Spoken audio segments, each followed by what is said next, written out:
This is Conversations with Safe Harbour Therapy, where your friendly practitioners from Safe Harbour Therapy Center come together to discuss life, wellness, and other topics that are important to you.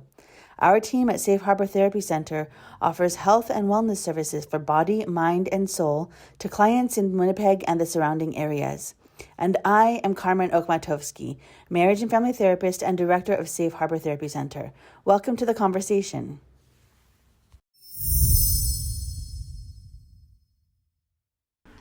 Hello, everybody. Welcome to Conversations with Safe Harbour Therapy. I am Carmen Okmatovsky, your host, and I am here today with two of the practitioners from Safe Harbour Therapy.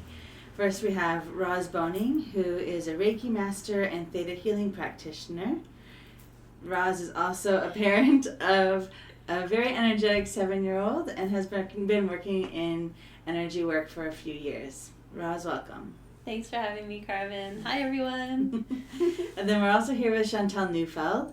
Chantelle is a hypnotherapist and works with the lens of IFS. And Chantelle is a parent to 3 adult children. Welcome, Chantelle. Nice to be here. So I wanted to start a little bit with how I met both of you, because I think that the people who work here at Safe Harbour are really special. So I wanted to just sort of catch everyone up to speed. So I met Roz a year ago, 2 years ago, about? I think it was almost about 2 years ago now. Almost 2 years ago. And I put out an ad that we're looking for practitioners of various sorts. Mm-hmm. And Roz answered that ad. Yes, I did. Yeah, go ahead. So I saw the ad on a social media platform, and I was pretty much a few months out of having my Reiki master certification, and I was looking to sort of get out there and practice because I really, really love it. And I saw the ad, and I was like, I'm just going to give it a try. Who knows, even if I get rejected, not a big deal, because at least I put myself out there. And mm-hmm. Then I came in for an interview with Carmen, and it was just really great. And it's such mm-hmm. a great community here at Safe Harbour. So, what did you think of me? It was really special to meet you because I had requests from several people who were advertising Reiki services, and the energy had never sat right with me. And I was kind of like, man, I've interviewed a bunch of people who do Reiki, and I can't seem to find one whose energy matches and who I feel really comfortable with. And when I met you, there was just like such a lightness and a joy with you, and like a love that came off of you, and I was like, yes, whatever that is the energy that we want for our Reiki therapists. That's so nice. Thank you, Carmen. Mm-hmm. I definitely practice from a place of unconditional love, acceptance, and understanding. So I try to bring that to whatever I'm doing, so including this podcast. So yeah, thanks. All right, and then Chantelle, we have an interesting background because you only just started at Safe Harbour a few months ago, but you and I go back about 8 years or so? Yeah. I think your Facebook memories popped up a picture of us 8 years ago. We were going out for coffee. Yeah, and we had met in a Facebook group. Mm-hmm. And then I knew you were a practitioner. We did a podcast together at the beginning of COVID in 2020 that I'm not sure ever got actually posted. I think the file got deleted or something. But and then a couple months ago you approached me to bring your practice to Safe Harbour. Yeah. I'm so excited to be here. Yeah. It's been great. Everyone's so welcoming, and like you said about the unconditional love and support, I feel like the more we offer that to ourselves, that unconditional love, the more it just spills over to everyone that we come in contact with.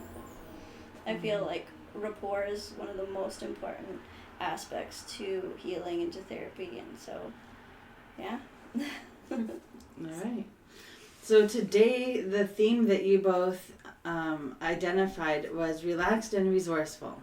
Mm-hmm. So we're here to talk a little bit about what each of you do, and then the thing that you both feel like your work has in common is clients being in a relaxed and resourceful state. Yeah.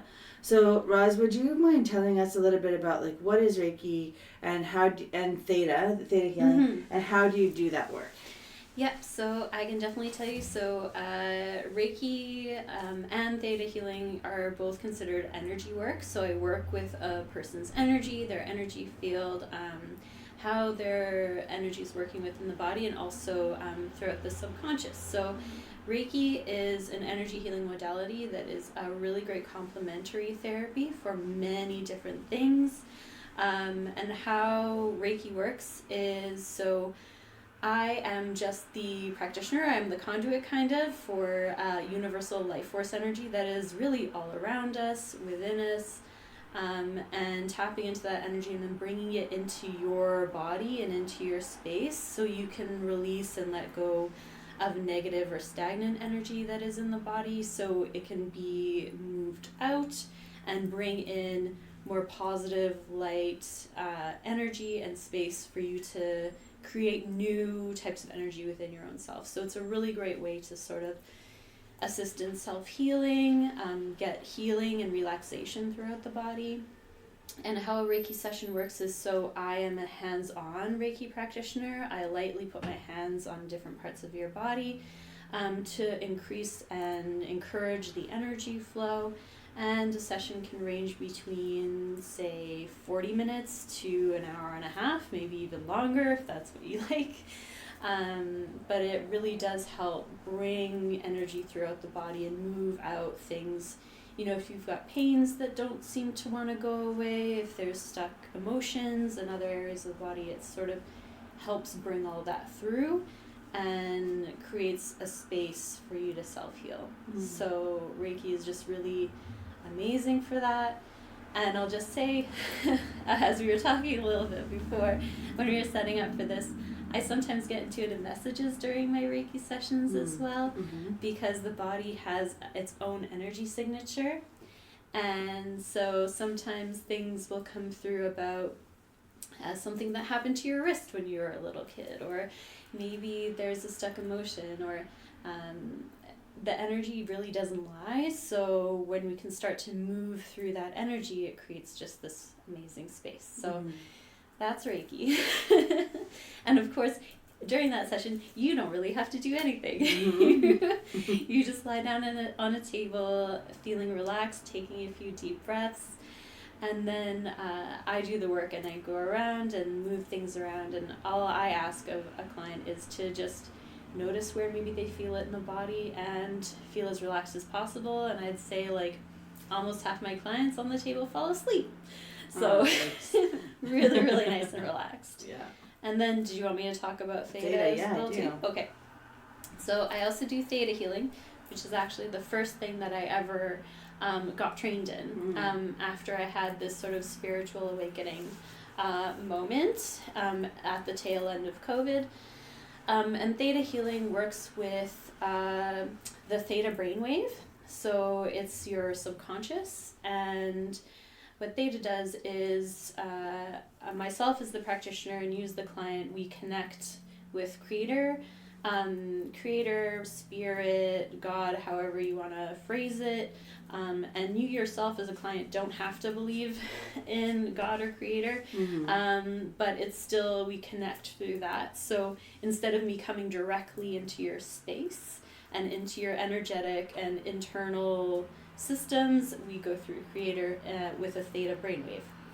So we connect, it gets you into a relaxed and resourceful state, and we start to dig deep for some original things that might be causing patterns in your life that you want to address or end. Maybe you want to bring new things into your life, so you want to manifest good things or change, and then we work together to release those original feelings and thoughts and bring in new things, which is super cool. So yeah, that's Theta healing. It can be really transformational and really interesting. So yeah. What do you love about your work? I really love the change that I see in my clients. I really love the being able to connect with someone and connect with their energy and to be able to help them move forward in their life and be able to heal and maybe even bring in like self-healing as well. And because it's such a great complementary therapy, it can really help with so many things. So if you're in talk therapy, you can help with creating space in your body for that. It's that's what I really love about this work, and I think that as energetic beings, we all need to take care of our own energy, and energy healing and energy work really does help that aspect, and we don't always think about that as a part of a wellness or a health sort of package, or I don't know what you comprehensive approach. Comprehensive approach. Like when you say it's a complementary therapy, do you mean like if somebody's feeling a blockage, or like they can't move forward with their talk therapy, or they're not getting somewhere, or they feel like there's like an elephant in the room but nobody knows what it is, that's the kind of thing that they could bring to you and say, here, help me clear whatever energy this is? Yes, absolutely. Okay. So Reiki would help address the energy where it's sitting in the body directly, and then Theta healing would also go and start to go to, so where did those first feelings happen, and being able to release those in a really healthy and cohesive way, and not just release but bring in new energy into that spot where it was. Important not to just leave a vacuum of space, hey? Absolutely, yeah. You never want to leave someone exposed. What we do at the beginning of a Reiki and a Theta session is we open up the space, we protect the space, we cleanse it, we start, and then at the end we finish, and then I cleanse and clear the space. I make sure that your energy is zipped up, my energy is zipped up, so we're not exchanging energy anymore too. So, yeah. All right. And then Chantelle, I'm going to move over to you. So you are a hypnotherapist. What brought you to that? And can you tell us? I have questions about hypnotherapy, so let's start with that. What would you like to know about it? Okay, I would like to know, first of all, what is hypnotherapy? Hypnotherapy is accessing the subconscious mind through imagination. So whether that's visualization, guided meditation, relaxation, all that stuff. Okay, so not long ago, I was on probably Instagram, and I saw this stage performer, and he had like 10 people hypnotized. Half of them were slumped in their chairs asleep, and whenever he would go to these like people who were in their 20s and he would say, "What's your name?" they would laugh hysterically. And to be really honest, it's terrifying when you're watching something like this. You're like, why are these people completely out of control of their bodies and of their minds? And I think a lot of people, when they think of hypnosis, that's the kind of thing that comes to mind, is like the performative type of hypnosis. And so my guess is that what you do is very different from that sort of thing. Like, can you tell me, like, what's the difference between those? Okay, well, stage hypnosis is for entertainment, and hypnotherapy is for healing. So I guess what people don't know about the stage hypnotists is that they really carefully select the people that they bring on stage. They have many questions for the audience, and they kind of test them ahead of time to see how not only susceptible the people are, but how much they really want to be on stage, and how much they really want to look like a fool in front of everybody. Like, that's their cup of tea, that's their personality. Yeah. So it's not like a hypnotist or hypnotherapist could make anyone do anything they don't want to do. Mm-hmm. I mean, if that was the case, the world would look a lot different. I'm sure would, yeah. Like, my parenting would be completely different. But no, even though I'm trained in, how to address the subconscious, you still can't make anybody do anything they don't want to do. What I like about hypnotherapy is that it actually puts people more in control of themselves, because often they come to me where they have like this habit that they want to break, or something new they want to start, and they're like, why can't I just do what I set out to do? Mm-hmm. It's a subconscious block. And so the questions that I ask and like the relaxation techniques I use just help them find that subconscious block and shift it to what they want instead. So hypnosis at its core is just a tool, and it can be used for good or bad. Mm-hmm. Okay. Like we were talking earlier, like it like pastors can use it, politicians can use it, but healers can use it too. Mm-hmm. It's just a tool. Yeah. So what you do is not mind control. No. It is helping people access their own subconscious so that they have access to all of themselves, and they can resource from all parts of themselves. Mm-hmm. Yeah.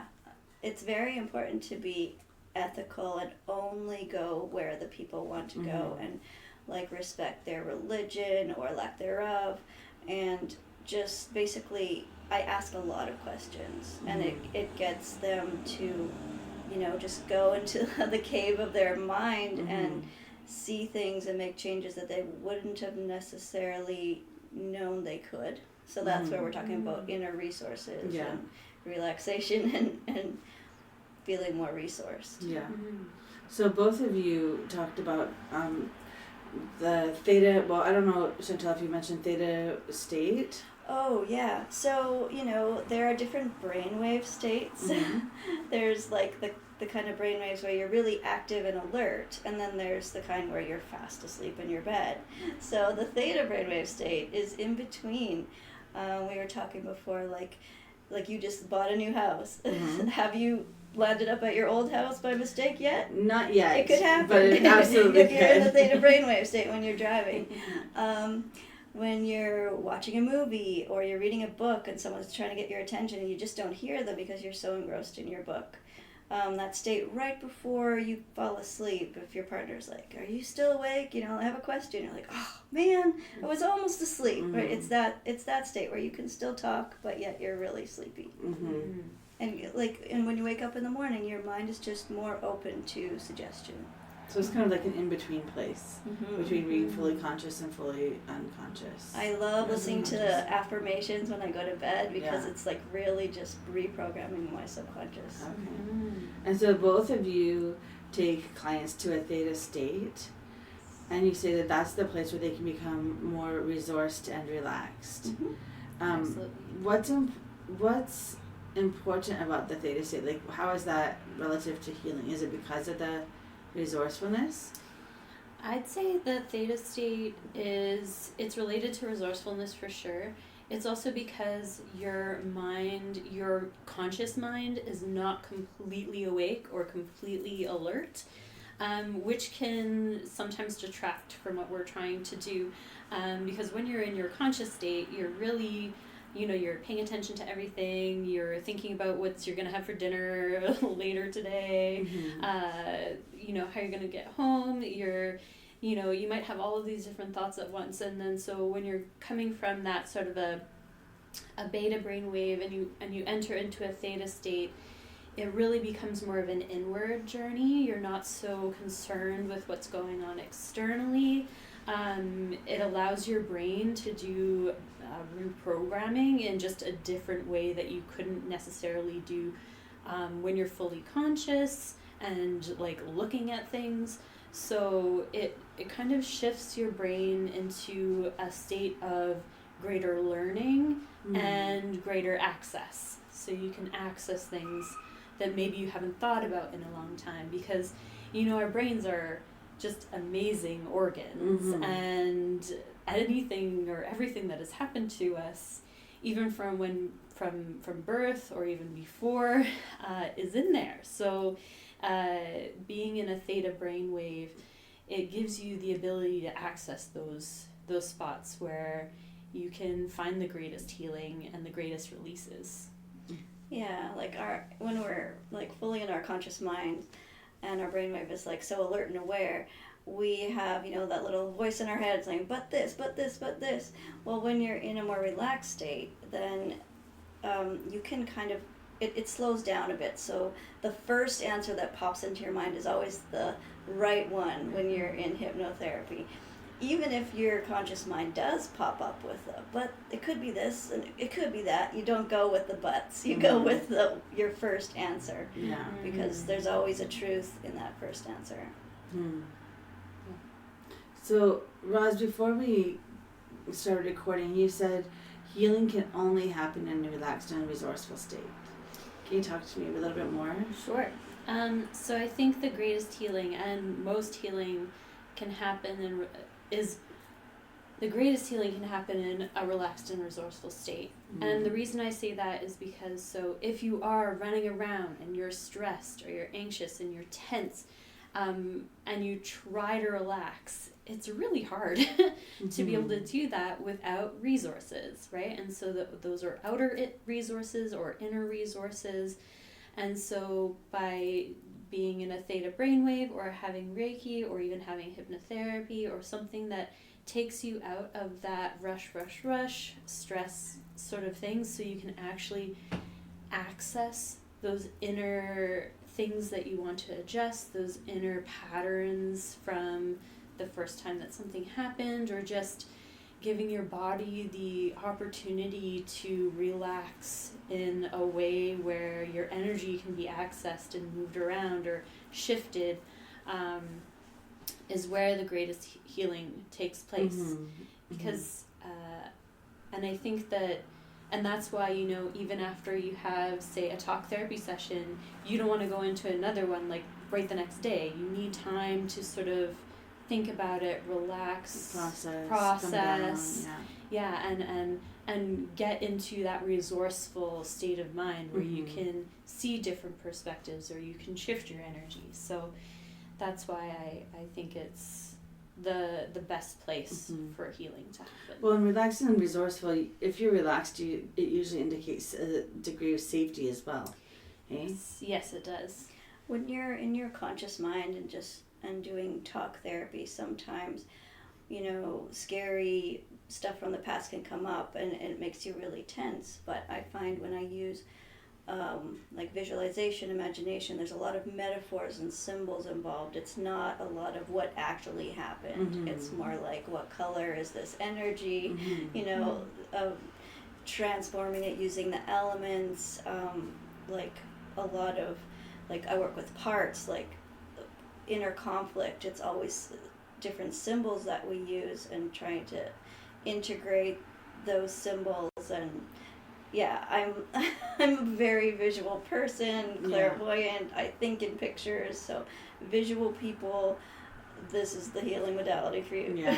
Can you tell me how you, as a hypnotherapist, guide people into a theta state?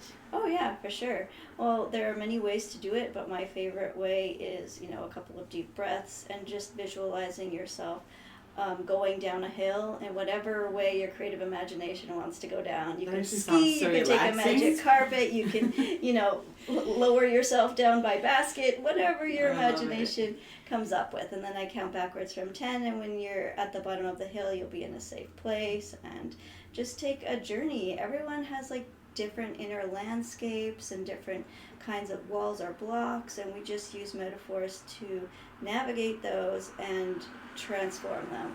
And I don't like to leave any empty spaces either. Like, I work with protective parts, and often they just need a different job. They're still doing the job that they were doing when we were kids, and we needed them to be on the ball, but as adults we could give them a better job.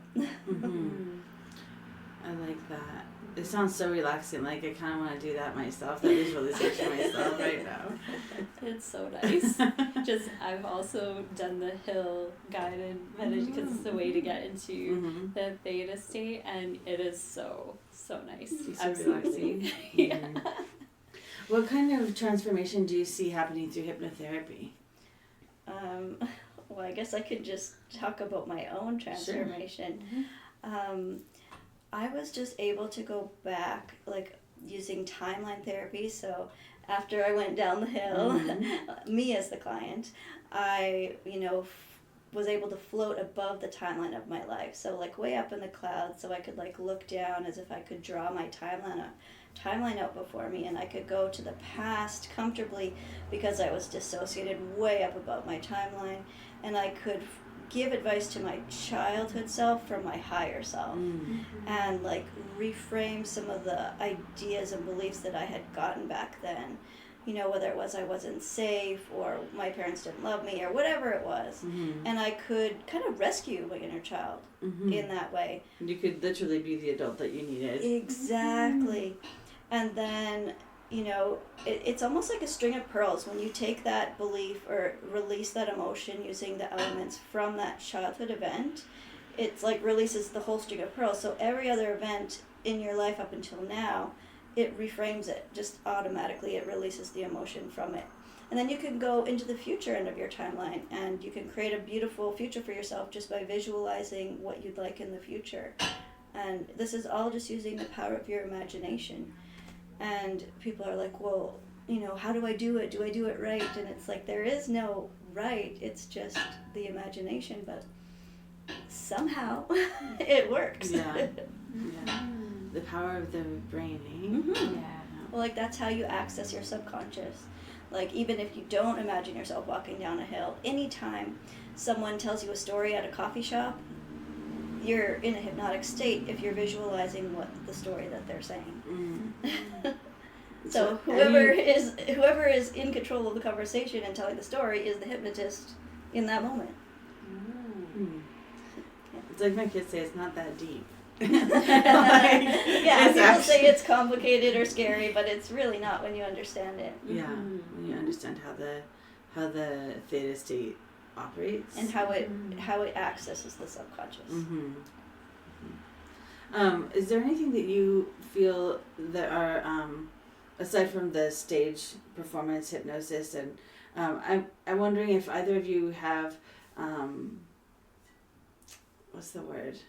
Stereotypes or misconceptions about your work that you might want to address. Yeah, absolutely. Yeah, mind control is like, and I'm just like, this will give you more control over your life, and I don't implant any of my own suggestions. It's all them. I'm just the person I'm the tour guide with the flashlight, pretty much, and I take your hand and we go, like, not literally, metaphorically, I take your hand and we go into your subconscious mind together, find out where the blocks are, and do the transformational things, and I don't do anything. I just guide you to the next step because of my training or through intuition. And you were saying about stereotypes, right? And I think a really big one for Reiki is that it's what would you call it? That it's not real, that it doesn't actually do anything, or that people who practice Reiki don't really practice Reiki. I've seen a lot of stories on social media platforms where someone says, I went to a Reiki practitioner and it was this really weird experience or something like that, and in my mind I'm like, okay, maybe they weren't really doing Reiki, but Reiki does work.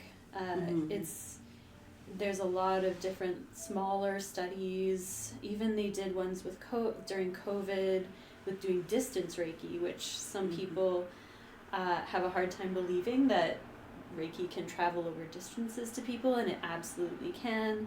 And that, maybe people don't believe in energy healing, or maybe don't think it's for them, but it really is for everybody.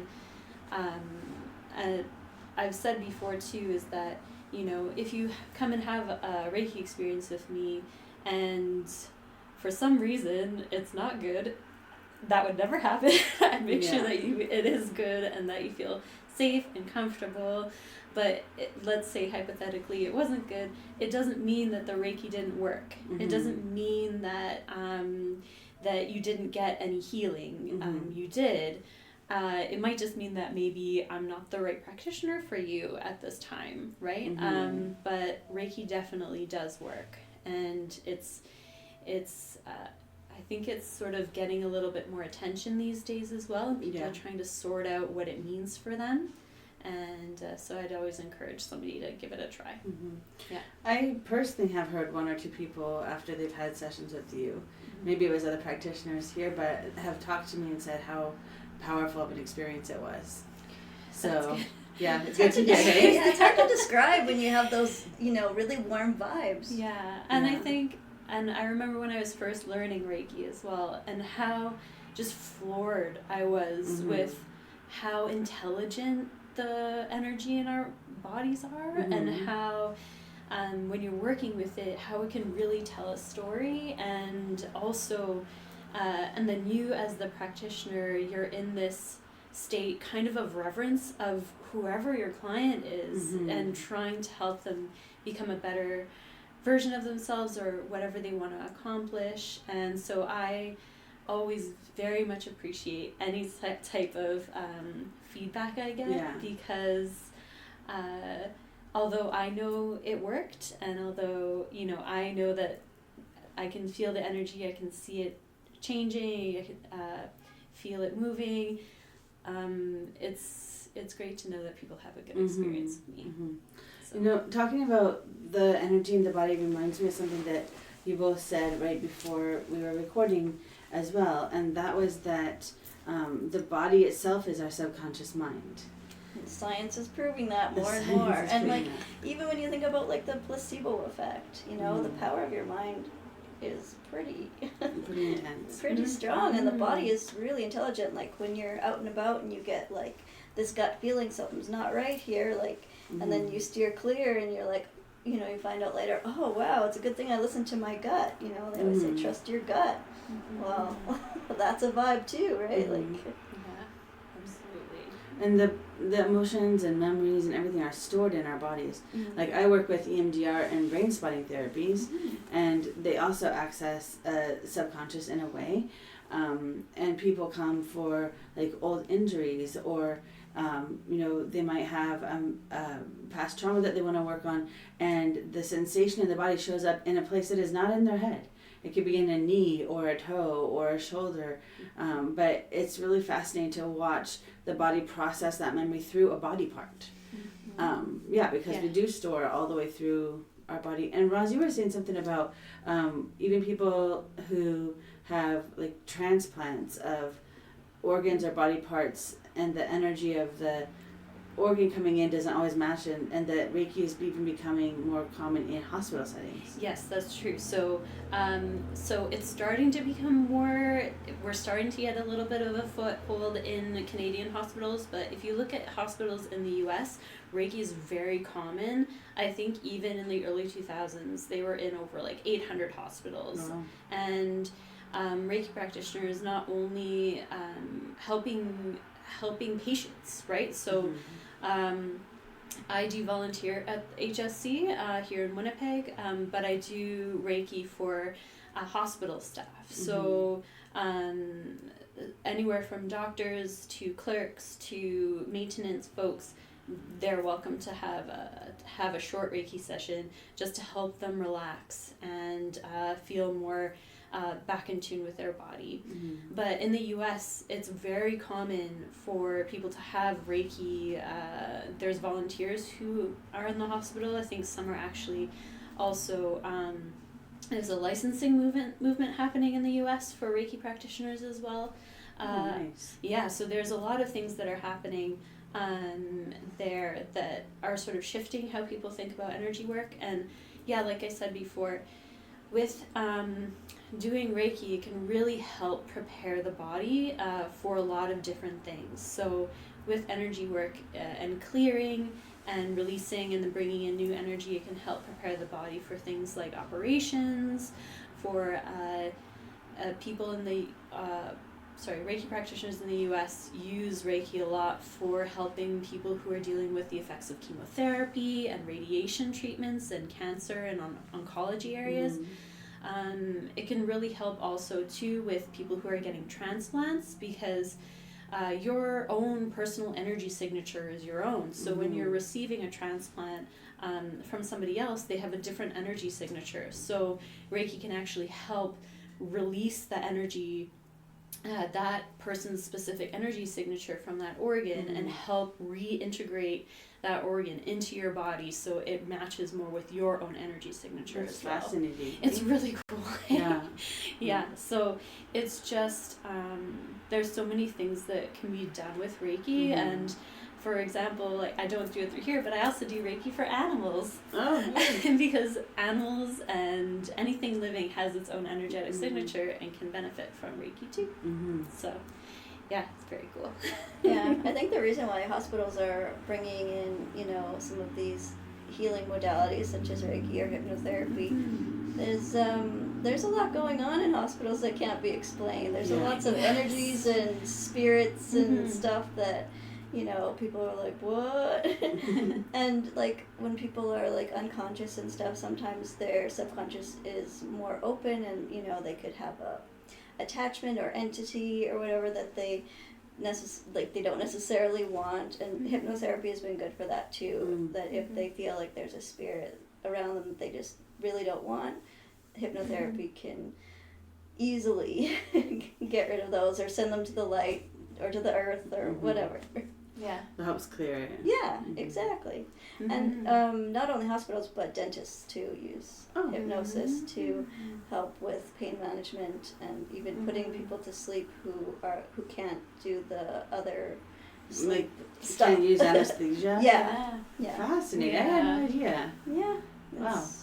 It's everywhere. It's everywhere. And I mean, that's the thing a tool. about Reiki and Theta healing too, is that like when I was training, a lot of the people in my classes were massage therapists or chiropractors, and maybe they don't advertise that they do Reiki, but they've learned more about energy and how energy works in the body and sometimes they even incorporate it into their practices as well to really create a deeper sense of healing, especially if the person has a bit of a high pain tolerance or does not have a high pain tolerance level or doesn't want a really deep tissue massage, but they know they have to get in there deep. You can use Reiki to help with that too.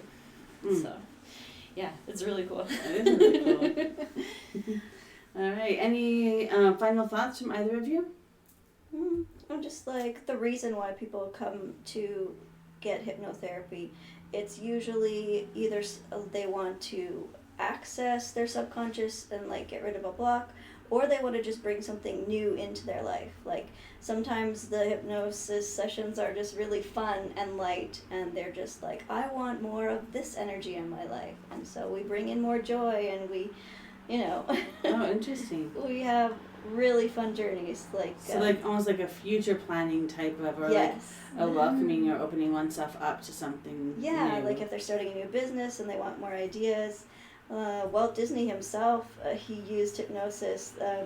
He used this boardroom table sort of visualization. He called it the CIA, the Council of Advisors. And so he brought in a very diverse group of, 6 advisors in his imagination. They could be people dead or alive, but he would just bring his ideas to the table and then go around and listen to all of their ideas, and that's how he came up with all of his stuff. Wow, interesting. That's so cool. Huh. I think for the folks that are interested in Reiki or Theta healing, people come to me for a variety of reasons. Reiki, it's a lot more about like managing stress, anxiety. I've had people who have insomnia come in, and Reiki can really help with being able to release some of that that is being stored in the body, and it creates space for new things, new experiences, new energy to come in that is more positive and not as stagnant or negative. I think a Theta healing session is very similar to hypnotherapy, as it is with the Theta brain state as well. We do a little bit more investigating, seeing what those subconscious blocks are and releasing them, and then Theta can do some really, really amazing things, not just with that, but we go and we do some journeys with like soul fragments, so bringing elements of where you might have given a bit of yourself to someone for too long, and cutting those cords, cleaning that aspect, bringing it back into yourself, so you can feel a little more healthy and whole, and just a lot of additional aspects in Theta healing which are really neat. So things like you can do a guardian angel reading, so you can find a guardian angel to help what's happening, or you want to know a little bit more of your spirit family. You can do some sort of like past life regression, which you can do with hypnotherapy. So it's similar, the mechanism is a little bit different. And I think just generally on the whole, energy healing and energy work is really worth considering for anybody who's wanting to make a change or heal something in their life. So, and also for panic attacks, often people don't know why they're getting them, and so this Theta or hypnotherapy is a good way to figure out the source of where those are coming from, release those bubbles of emotion from the body, so that you don't have to be taken off guard with panic attacks. Yeah. And even with Reiki too, you might recognize that one area of your body is just constantly in pain, or it flares up when you're feeling a certain emotion. and Reiki can help move that energy out as well, so that that area can fully sort of like heal, the muscles can sort of feel a little bit calmer, and then we can figure out like where it's tied to. And I've had people where their heart chakra, like their heart energy is directly related to their knee. Really? Yes. Is Yeah, that common? It can be, yeah. So or you know that saying, you wear your heart on your sleeve. I've had where it's just there's a direct heart line between somebody's arm and their heart chakra. So making sure that those things are reconnected and realigned and cleared and moving in the way that your energy should be is really important. Yeah. So. Right. Well, thank you both so much for coming and talking to us about what you do and all the different ways that Reiki and Theta and Hypnotherapy can help people. I was also going to add, I have some free recordings online on my Instagram on Mindful Regeneration, that if you can't afford a session, you can listen to it. I have like one that's an hour long, one that's 2.5 hours long. If you can't sleep, just plug that in and you'll be asleep in 5 minutes, and good affirmations programmed into your mind. And so that's at on Instagram at Mindful Regeneration. Okay. So thanks very much. That's so cool. All right, you take care. Thanks so much for coming. Thank you for having us. Bye-bye. Bye.